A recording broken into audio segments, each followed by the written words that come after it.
Hello, welcome dear nursing officers. मैं तरुण सैनी आप सबका स्वागत करता हूं टीएसएल। जैसा कि आपने थंबनेल में देखा ही होगा कि हम किस टॉपिक पे बात करने वाले हैं। हम एक ऐसे टॉपिक पे बात करने वाले हैं जिस पे बहुत सारे लोग बात करते हैं और बहुत ही आइडियल बातें आपको बताते हैं कि ये कर लीजिए, स्टडी के अंदर ऐसे पढ़ लीजिए, ये पढ़ लीजिए, ये बेस्ट तरीका है। और स्टूडेंट को लास्ट तक 10-20 वीडियो देखने के बाद भी ये क्लियर नहीं हो पाता है कि उसको करना क्या है।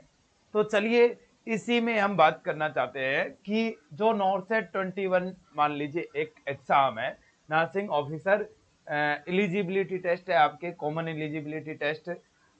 इसकी बात करें कि इसके लिए कैसे स्टडी करें। हर स्टूडेंट बोलता है कि हर स्टूडेंट चाहता है कि वो कम से कम एफर्ट में ज्यादा से ज्यादा गेन करे, और एफर्ट लगे भी तो उसको गेन तो कम से कम उसका मिले।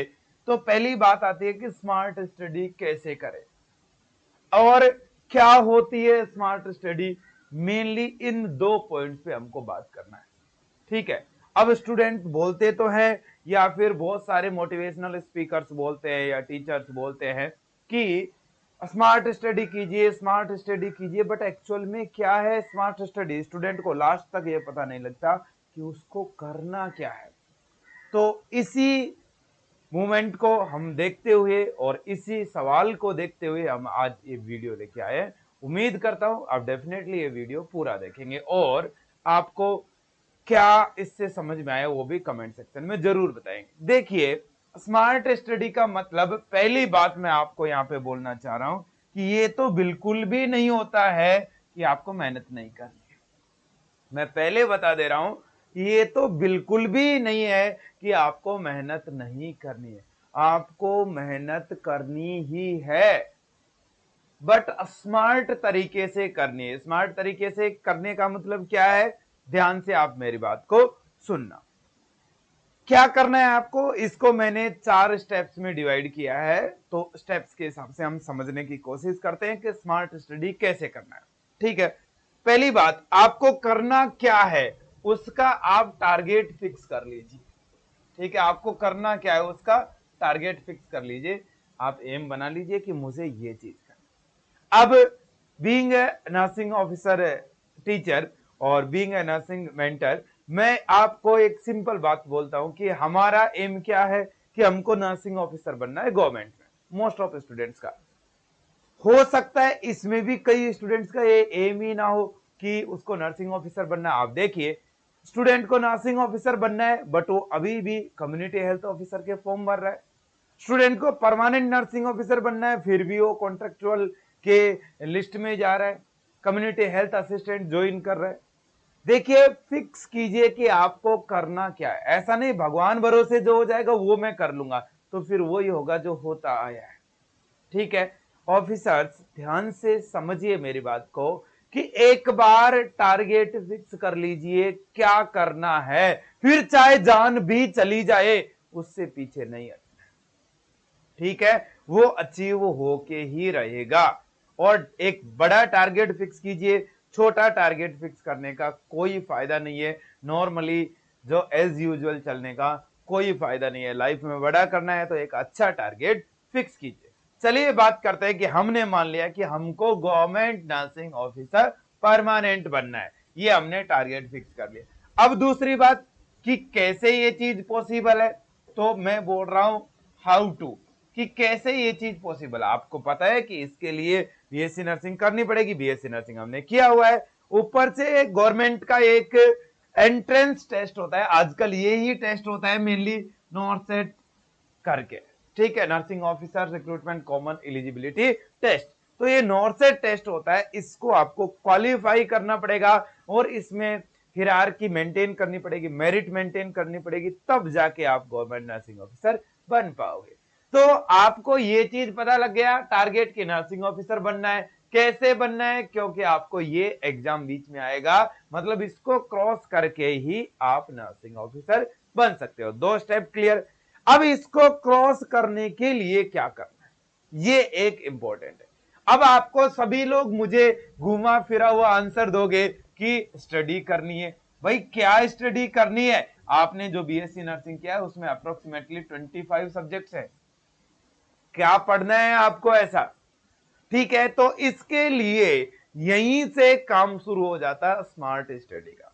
देखिए जैसे आप बीएससी नर्सिंग में पढ़ते आए हैं, यदि वैसे ही पढ़ेंगे तो आपको 4 साल लगेंगे कम से कम नर्सिंग ऑफिसर बनने के लिए। अब ये कहीं भी स्मार्ट स्टडी की बात इस पे नहीं हुई है, ठीक है, एक कन्वेंशनल टेक्निक हुई। दूसरी बात की जाए कि स्मार्ट स्टडी कैसे करते हैं, तो देखिए हर एग्जाम का एक पैटर्न होता है, हर एग्जाम का एक कंसेप्ट होता है जिससे क्वेश्चंस पूछे जाते हैं। तो आपको करना क्या है स्मार्ट स्टडी में, वो मैं बताने जा रहा हूं। ध्यान से मेरी बात को आपको समझना है। आपको क्या करना है कि कौन से टॉपिक्स, ठीक है, ऐसे टॉपिक और ऐसे सब्जेक्ट, पहले आपको सब्जेक्ट डिसाइड करने हैं जिनसे ज्यादा वेटेज में क्वेश्चन पूछे जाते हैं, मतलब ज्यादा नंबर्स के क्वेश्चन पूछे जाते हैं, वो सब्जेक्ट आपको डिसाइड करना है। और यदि ये आपने डिसाइड कर लिया कि ये सब्जेक्ट से ज्यादा आते हैं, फिर हम बात करेंगे उन टॉपिक्स की जिनसे बहुत ज्यादा क्वेश्चंस पूछे जाते हैं। अब बोलोगे कैसे डिसाइड करें, मन में आ रहा होगा बहुत सारे। तो कैसे डिसाइड कर सकते हैं कि कौन से सब्जेक्ट से अप्रोक्सीमेटली कितने क्वेश्चन आते हैं? सीधी सी बात है, क्यों घबराना है इसमें, कि अब तक के ओल्ड पेपर उठा के देख लीजिए, ठीक है। अब तक के क्या उठा के देख लीजिए, ओल्ड पेपर उठा के देख लीजिए, जो रिसेंट पेपर है तब तक के लास्ट 10 ईयर के पेपर उठा के देख लीजिए। आपको ट्रेंड समझ में आ जाएगा कि कौन से एग्जाम से ज्यादा क्वेश्चन पूछे जाते हैं, कौन से सब्जेक्ट से कौन से एग्जाम में ज्यादा क्वेश्चन पूछे जाते हैं। अब आप बोलोगे कि एम्स का एग्जाम है ये, एम्स तो हमें पेपर ही नहीं देता। बात बिल्कुल सही है आपकी कि एम्स पेपर नहीं देता। तो उन लोगों से कलेक्ट कर लीजिए जिन्होंने पेपर दिए हैं, उन लोगों से डेटा कलेक्ट कर लीजिए जिन्होंने बार बार एम्स का एग्जाम दिया है। उसमें एक आप खुद भी हो सकते हो, और सबसे अच्छा बताओ आपका टीचर जो ये एग्जाम क्वालिफाई करके आए हैं, जिन्होंने एम्स का एग्जाम दिया है, कोई भी नर्सिंग ऑफिसर एग्जाम दिया है और वो उसको क्वालिफाई करके आए, वो बेटर बताएंगे उस एग्जाम के बारे में कि कौन सा सब्जेक्ट कितना वेटेज रखता है, ठीक है। तो आपके टीचर डेफिनेटली इसमें हेल्प करेंगे। तो आपके टीचर से कीजिए आज ही बात कि कौन सा सब्जेक्ट ज्यादा पूछा जाता है, कौन सा आपके टॉपिक उसके ज्यादा पूछे जाते, उन सब की बनाइए लिस्ट, ठीक है, उन सब की बनाइए लिस्ट कि ये चीजें ज्यादा पूछी जाती। अब जैसे मान लेते हैं कि माइक्रोबायोलॉजी है, माइक्रोबायोलॉजी मुश्किल से 5 से 6 क्वेश्चन आउट ऑफ 200 पूछे जाते हैं। और ऑफिसर यदि आपने माइक्रोबायोलॉजी पूरा सब्जेक्ट है, लोग पीजी करते हैं 2-2 साल की उसके अंदर, और यदि आप माइक्रोबायोलॉजी को उठा के पढ़ के नहीं लग गए ऐसे बहुत अच्छी तरीके से, 2 साल हो गए मान लो आपको पढ़ते, पढ़ लीजिए, क्या होगा, 10 क्वेश्चन सोल्व कर लोगे, बाकी 8 कर लेंगे, इतना ही फर्क पड़ेगा ना, है ना।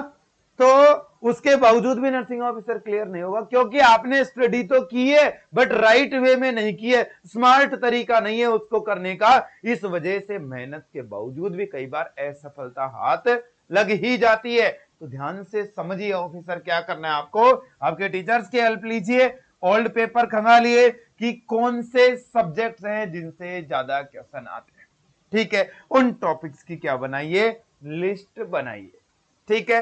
अब जैसे मान लेते हैं कि नर्सिंग ऑफिसर एग्जाम की बात कर लेते हैं, तो कुछ मैं आपकी थोड़ी सी हेल्प कर देता हूं कि कुछ फेवरेट सब्जेक्ट है नॉर्सेट के या फिर एम्स के, जिसमें आता है OBG, OBG, pedia, fundamental of nursing, pharma और मेंटल हेल्थ, ठीक है। ये कुछ आपके टॉप सब्जेक्ट हैं जो बहुत ज्यादा पूछे जाते हैं। इनकी बात करें तो अप्रोक्सीमेटली 130-140 से ऊपर क्वेश्चंस इसके पूछे जाते हैं।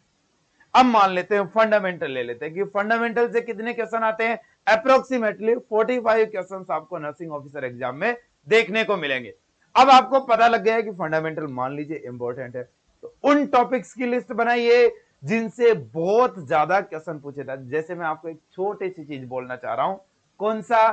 सीपीआर। सीपीआर से 5 क्वेश्चन, अप्रोक्सीमेटली 5 क्वेश्चन पूछे जाते हैं सीपीआर से। एम्स का कोई भी एग्जाम हो, एम्स दिल्ली का, तो उसके अंदर। तो अब क्या करना है, अब आपको और टीचर्स की हेल्प लेनी पड़ेगी और खुद भी कर सकते हो आप, कि आपको सीपीआर इस लेवल पे तैयार करना है जब पिन पॉइंट ही हो गया है कि अब उसमें से कैसा भी क्वेश्चन आए कोई डाउट नहीं होना चाहिए, कैसा भी क्वेश्चन आए मैं उसमें से डील कर ही लूंगा। ऐसे जैसे एंडोक्राइन में डायबिटीज मेलाइटस है, क्वेश्चन आएगा ही आएगा, तो आपको उसी लेवल पे उसको तैयार करना है कि कोई भी क्वेश्चन उस पे से ट्रैप होने से ना बच जाए, गलत मेरा ना हो। तो समझ रहे हैं आप बात को? इसमें डेफिनेटली आपके टीचर आपके साथ चलेंगे ही चलेंगे। ठीक है, तो आपको क्या करना है, पहले टारगेट बनाना है, इसको कैसे अचीव करना है ये डिसाइड करना है, लिखा हुआ है, ये एग्जाम क्लियर करना है, स्टडी कैसे करनी है, पहले आपको सब्जेक्ट सेलेक्ट करने हैं कि कौन से सब्जेक्ट के ज्यादा वेटेज है, फिर आपको टॉपिक सेलेक्ट करने हैं, और जो भी आपने कोचिंग किया है, ध्यान से समझिए, कुछ लोग कोचिंग को बहुत ही बुरा मानते हैं। कोचिंग का मतलब ऐसा नहीं है कि वो बुराई, आपने फ्री में पेड में कैसे भी पढ़ा है आपके टीचर से, चाहे कॉलेज में हो चाहे कोचिंग में, कुछ भी है, आपने यदि वो चीज पढ़ी है तो बहुत अच्छी बात है, नहीं पढ़ी तो पढ़िए। कब तक समय खराब करेंगे, कब तक? मान लो आज सिलेक्शन नहीं हो के 1 साल बाद होता है तो 10 लाख रुपए डूब जाते हैं उस स्टूडेंट के। पढ़िए, ठीक है? तो स्मार्ट स्टडी में टॉपिक जब सेलेक्ट हो जाए, उन टॉपिक्स को ठीक से आपको क्या करना है, तैयार कर लेना। अब ठीक से तैयार करने के बाद फोर्थ स्टेज आपके स्टार्ट हो जाती है। फोर्थ स्टेज क्या है कि अब तक जितने भी इससे क्वेश्चन आए हैं वो सारे के सारे क्वेश्चन आपको सॉल्व करने, ठीक है? और जो भी एम्स लेवल की टेस्ट सीरीज है मार्केट में, एम्स लेवल की, मैं ये नहीं कह रहा रटे रटाए की, एम्स लेवल की जो भी टेस्ट सीरीज है उसको आप बार बार अटेम्प्ट कीजिए और डिसाइड कीजिए कि आपको कितना आ रहा है। नहीं आ रहा है तो नोट्स में फिर से रिफाइनमेंट करते जाइए। तो ऑफिसर्स, ये एक तरीका है स्मार्ट स्टडी करने का। उम्मीद करता हूं कि आप अपना समय बचा पाएंगे और उन सब्जेक्ट्स पे ज्यादा कंसंट्रेट करेंगे। मैं ये नहीं कह रहा माइनर सब्जेक्ट पढ़ने ही नहीं है, उन सब्जेक्ट पे ज्यादा कंसंट्रेट करेंगे जो ज्यादा वेटेज है, ज्यादा क्वेश्चन उससे पूछे जा सकते हैं। ऐसा ही एक और तरीका है जिससे, स्मार्ट तरीका है जिससे नोट्स कैसे बनाए जा सकते हैं, कितने इंपॉर्टेंट नोट्स बनाए जा सकते हैं। मतलब अभी तक मैंने ये बोला है पढ़ना कैसे है, समझ रहे हो बात को? क्या आपको पढ़ना है। अब मान लेते हैं सीपीआर पढ़ना है, तो सीपीआर के नोट्स कैसे बनाएं, इसके ऊपर हमारा नेक्स्ट वीडियो यदि आपको लगता है कि आना चाहिए तो आप कमेंट सेक्शन में जरूर बताएं। मैं आपको नोट्स बनाने का इतना स्मार्ट तरीका बताऊंगा कि आपको और भी कम मेहनत में ज्यादा आउटपुट मिलेगा और आप बहुत ज्यादा स्मार्ट तरीके से पढ़ पाओगे। आज के लिए इतना ही है। Thank you so much. जय हिंद, जय भारत, वंदे मातरम।